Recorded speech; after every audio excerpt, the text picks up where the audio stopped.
This is Unit 4 on ecotourism. We'll be dealing with a presentation on ecotourism by the President of Tourist Hotels Association of Sri Lanka, Mr. Srilal Mittapala. Hello everyone, my name is Srilal Mittapala. I am the President of the Hotels Association of Sri Lanka, and today I am going to talk to you about ecotourism. In this program, we will first discuss what ecotourism really means, what the definition of ecotourism is.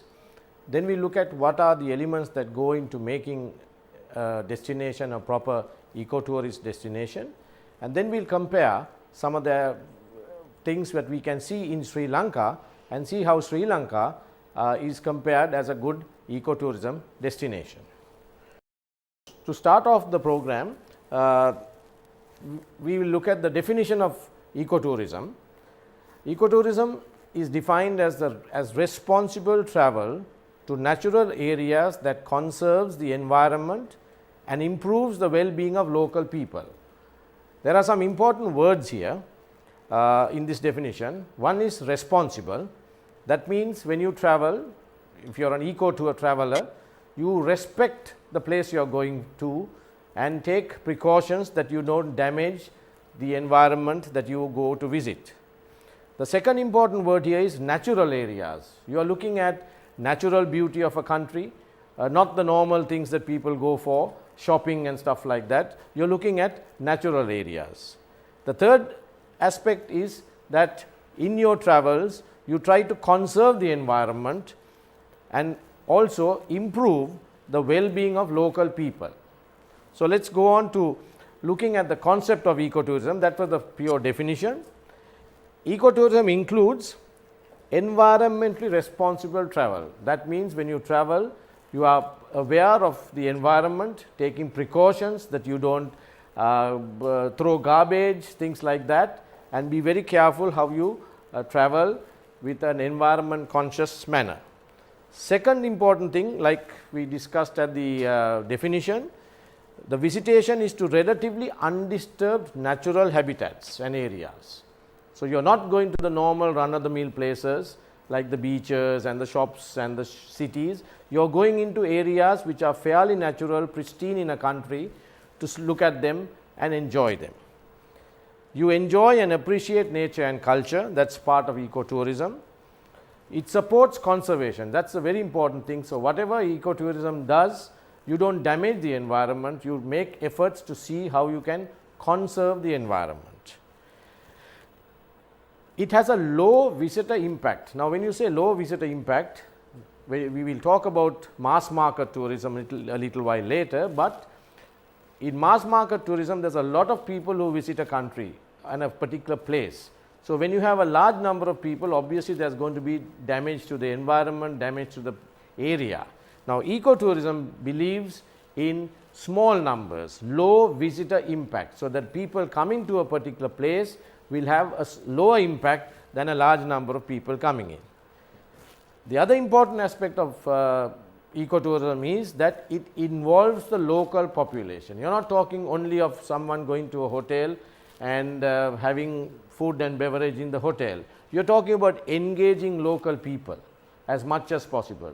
The handicraft sellers, the other providers at the beach, whoever it is. So, it involves local population in the mainstream of tourism. And by that what happens is the tourists start spending not only in the established hotels, but also start spending in various small establishments, which has then an economic effect, that people's money, the money that the tourists spend is trickled down to the other parts of the population. So, ecotourism really is an embodiment of three aspects: the environment, the economic aspects and the social aspects. So, those are the three elements that come, and where they cross, or the common area, is really what ecotourism is all about. Now, basically there are two types of tourism you can think of, very basically. Of course, there are definitions, but basically mass market tourism, where you have hordes of people coming in buses, large numbers visiting very popular places, beaches, cities, and that is what you call mass market tourism or conventional tourism. and the new emerging trend is ecotourism. So, now let us look at the two aspects of mass market tourism and ecotourism. Mass market, by the very word of it, is large scale. You are talking about a large number of people all in organized groups going and visiting places. On the other hand, ecotourism is small scale. You are talking about small groups of people who are interested in a particular type of activity, nature, culture, bird watching, wildlife, things like that. Mass market tourism, because of the sheer numbers, there is bound to be some environment degradation. The environment gets damaged when a large number of people go through a particular place. Take for example our Sigiriya rock. There are about 3,000 people climbing the rock every day. So, naturally garbage, damage to the environment, damage to the bushes happens. On the ecotourism side, of course, ecotourism is all about protecting the environment. You are going to a place because you love that place, because it is a natural beauty and you are going to appreciate it, and you are going to leave it like that for other people to see. Over visitation, as I said, like our own Sigiriya or the Dehiwala Zoo for example, huge numbers of people. How do you manage that situation?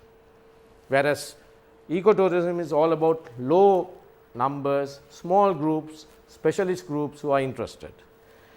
Market uses very little raw material for their hotel activities. You get imported things and cook and give the guests.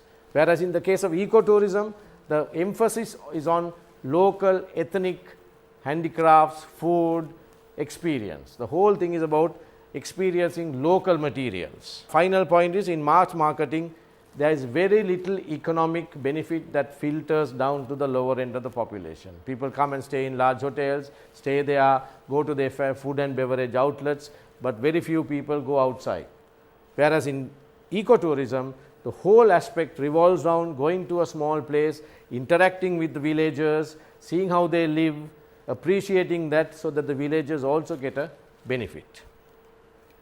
So, therefore, to develop ecotourism, you will require nice natural environments, what people would like to come and see. You must have wildlife, you must have hospitable people, because remember, ecotourism is all about going out there and meeting people. So, if the people are not friendly, if they are not hospitable, you can't call it a proper ecotourism destination. And finally, you must have basic infrastructure facilities for people to go to these places and see.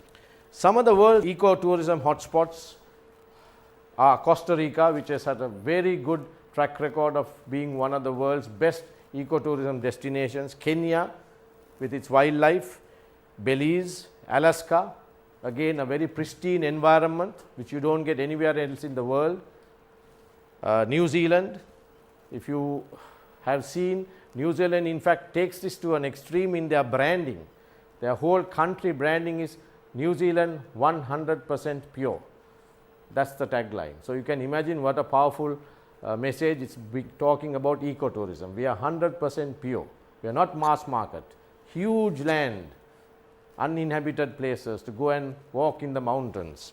Botswana, again a lot of wildlife, Gabon wildlife, and Bhutan, trekking, hills, Himalayas, Sherpas, you know the whole thing. So, this is gives you an idea of what the other countries are doing, who are leading the way in ecotourism.